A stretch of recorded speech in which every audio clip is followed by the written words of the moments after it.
आपका एक पैर नहीं है, कैसे कटा पैर, कैसे आज आप माजूर हैं? हमारे निंदल से एलगोट जा रहा था फैमिली के साथ, तो दूसरा ऑटो आगे से आके टकरा दिया। उसमें मेरा पूरा पैर निकालना पड़ा। अगर एक स्टेट नौकरी देता है, एक जगह नौकरी मिलती, उसी भारत में दूसरे स्टेट में क्यों नहीं मिल पाती है? जी वो बोलते हैं कि तुम लोगों का अलग है। इस पर ध्यान देना होगा, भारत सरकार को भी ध्यान देना होगा, और जो हमारी खेल संस्थाएं हैं, चाहे खेल मंत्रालय है, साई है, तमाम लोगों को देखना होगा जो संघर्ष करके निकलते हैं, जो खुद पूरी तरह से अपने आप पे निर्भर नहीं है, माजूर हैं। अगर उनको इतना सारा अचीव करके खेलने के बावजूद, देश के लिए मेडल जीतने के बावजूद, बड़े बड़े अखबारों पे हर जगह नाम आता, इन्होंने देश का नाम रोशन किया।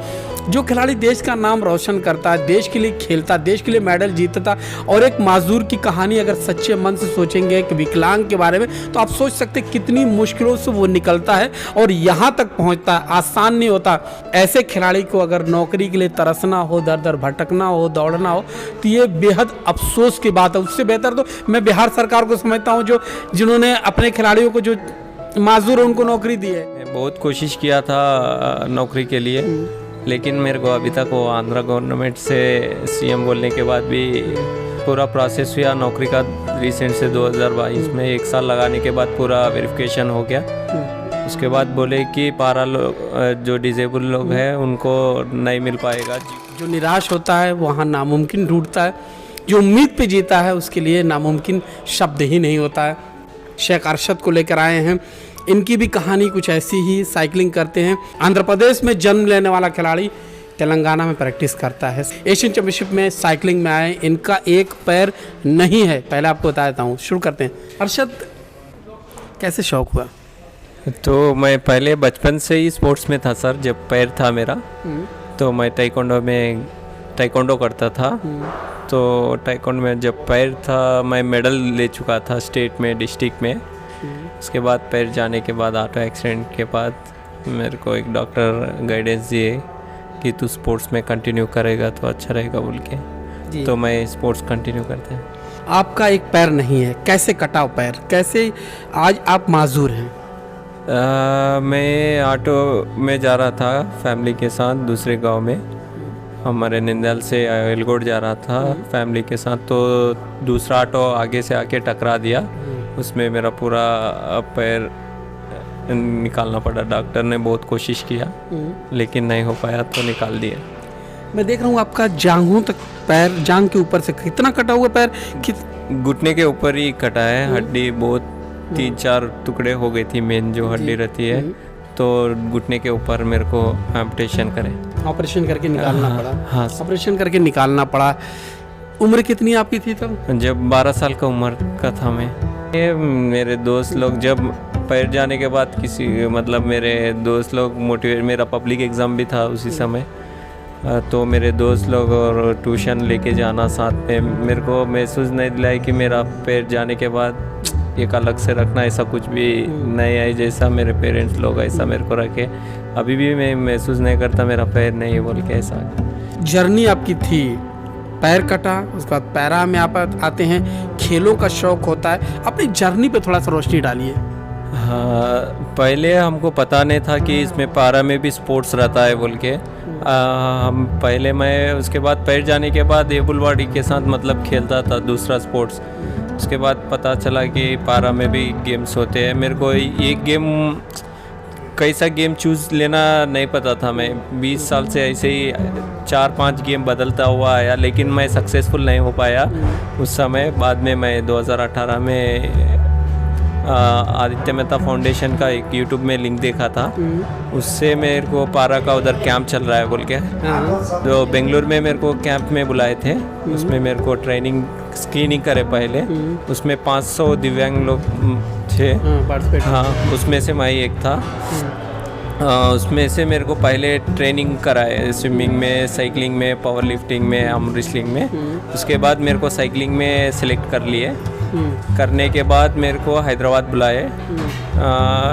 हैदराबाद में मेरे को ट्रेनिंग दी रही। आपने हैदराबाद में ट्रेनिंग की, एक यूट्यूब का लिंक देखा था, आदित्य मेहता फाउंडेशन को आपने देखा था, वहाँ से एक रोशनी नज़र आपको आई कि यार यहाँ से कुछ हो सकता है। हाँ, पहली बार मेरे को मतलब मैं ऐसे ही अलग अलग स्पोर्ट्स खाली नेशनल तक पार्टिसिपेट करता था, वापस आता था। जितना मेरे को एक रास्ता गाइडेंस मतलब पारा स्पोर्ट्स में कौन से इसमें मैं चुनाव करूँगा बोल के एक रास्ता ने मेरे को आदित्य मेहता फाउंडेशन ने दिखाया। उसके बाद 2019 में मैं पहला मेरा इंटरनेशनल था, मैं उसमें पार्टिसिपेट किया उज्बेकिस्तान में ना, मेरा 4th प्लेस रहा उसमें। आपका 4th प्लेस रहा। अच्छा अरशद, ये तो हो गई खेल चुनना, खेल खेलना। उसके आगे जाके एक रोज़गार होता है, एक कैरियर होता है, पेट भी होता है, सब कुछ होता है, उसका भी तो मसला होता है। हाँ, मैं बहुत कोशिश किया था नौकरी के लिए, लेकिन मेरे को अभी तक वो आंध्रा गवर्नमेंट से सीएम बोलने के बाद भी जो मेरे एमएलए लोग हैं सब लोग मेरे को अच्छा सपोर्ट करे। उसके बाद पूरा प्रोसेस हुआ नौकरी का, रिसेंट से 2022 में 1 साल लगाने के बाद पूरा वेरिफिकेशन हो गया। उसके बाद बोले कि पारा लोग जो डिजेबल लोग हैं उनको नहीं मिल पाएगा, जीवो नहीं है। अच्छा, अगरचे उनके घरों में भी ऐसे ही ऐसा स्पोर्ट्स में लेके मेडल, इंटरनेशनल में मेडल लेके आने के बाद ऐसा करेंगे तो उनको भी ऐसे ही करेंगे क्या? ये हुआ। हालांकि आपके साथी हैं, आप जलालुद्दीन को देखिए, अभी उनको जनवरी में अपॉइंटमेंट हो गया, लेटर भी मिल गया, बिहार सरकार ने उनको नौकरी दे दी गई। अगर एक स्टेट नौकरी देता है, एक जगह नौकरी मिलती, उसी भारत में दूसरे स्टेट में क्यों नहीं मिल पाती है? वो जीवो बोलते हैं कि तुम लोगों का अलग है बोल के ऐसा अलग करते हैं। इस पर ध्यान देना होगा, भारत सरकार को भी ध्यान देना होगा, और जो हमारी खेल संस्थाएं हैं, चाहे खेल मंत्रालय है, साई है, तमाम लोगों को देखना होगा जो संघर्ष करके निकलते हैं, जो खुद पूरी तरह से अपने आप पे निर्भर नहीं हैं, माजूर हैं। अगर उनको इतना सारा अचीव करके खेलने के बावजूद, देश के लिए मेडल जीतने के बावजूद, बड़े बड़े अखबारों पे हर जगह नाम आता, इन्होंने देश का नाम रोशन किया। जो खिलाड़ी देश का नाम रोशन करता है, देश के लिए खेलता, देश के लिए मेडल जीतता, और एक माजूर की कहानी अगर सच्चे मन से सोचेंगे एक विकलांग के बारे में, तो आप सोच सकते कितनी मुश्किलों से वो निकलता है और यहाँ तक पहुँचता है। आसान नहीं होता। हम आप जो पूरी तरह से ठीक ठाक हैं, उन्हें खेलने के लिए तो दांतों तले चने चबाने जैसा होता, इन्हें कितनी मुश्किल होती। फिर भी अगर इतना अचीव करने के बाद ऐसे खिलाड़ी को अगर नौकरी के लिए तरसना हो, दर दर भटकना हो, दौड़ना हो, तो ये बेहद अफसोस की बात है। उससे बेहतर तो मैं बिहार सरकार को समझता हूँ, जो जिन्होंने अपने खिलाड़ियों को, जो माजूर है, उनको नौकरी दी है। क्या आपको ये नहीं लग रहा है कि आपके साथ? मैं मेडल पहली बार 2022 में दिल्ली में लिया था। मेरा मतलब जब मैं 2003 से मैं स्पोर्ट्स में ही हूँ, लगातार स्पोर्ट्स करा और उसके साथ मैं पढ़ाई करते हुआ आया हूँ। 2022 में मेरा पहला इंटरनेशनल मेडल था, एक सिल्वर एक ब्रॉन्ज। तो आंध्रा में बोले थे कि तेरे को इंटरनेशनल मेडल आया तो जॉब देगा बोल के।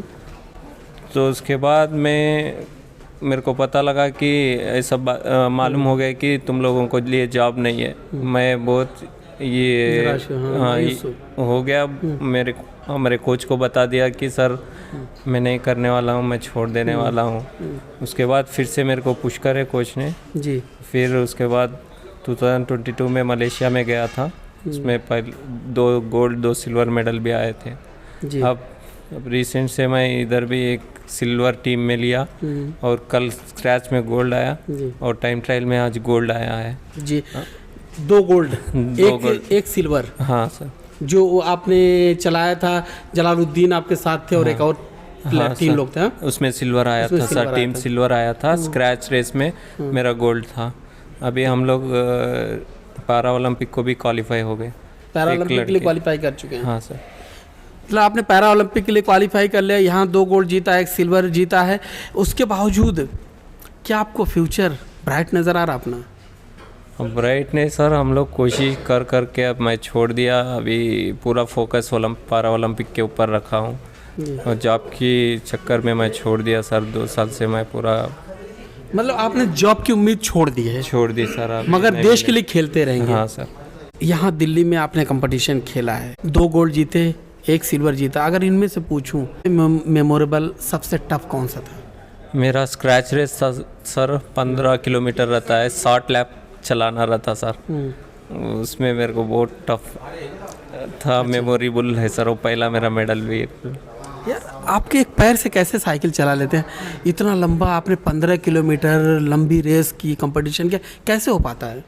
वो प्रैक्टिस कर कर के आदत हो जाए तो सर हम लोग डेली 60 किलोमीटर रोड पे जाते हैं। मैं 2020 में कश्मीर टू कन्याकुमारी भी एक पैर से करा sir, foundation, Aditya Mehta foundation और BSF टीम के साथ, और माउंट भागीरथी भी 18,000 फीट तक जाके इंडिया फ्लैग को चढ़ा के आया सर। जी, आपने समय दिया, बातचीत की। हम उम्मीद करेंगे जो मसला आपका है, जो रोज़गार का मसला है, आपने उम्मीदें छोड़ दी, लेकिन गवर्नमेंट को चाहिए इन नाउम्मीदों पे उम्मीद की लौ जलाए। समय दिया, बहुत बहुत शुक्रिया। Thank you sir. Thank you.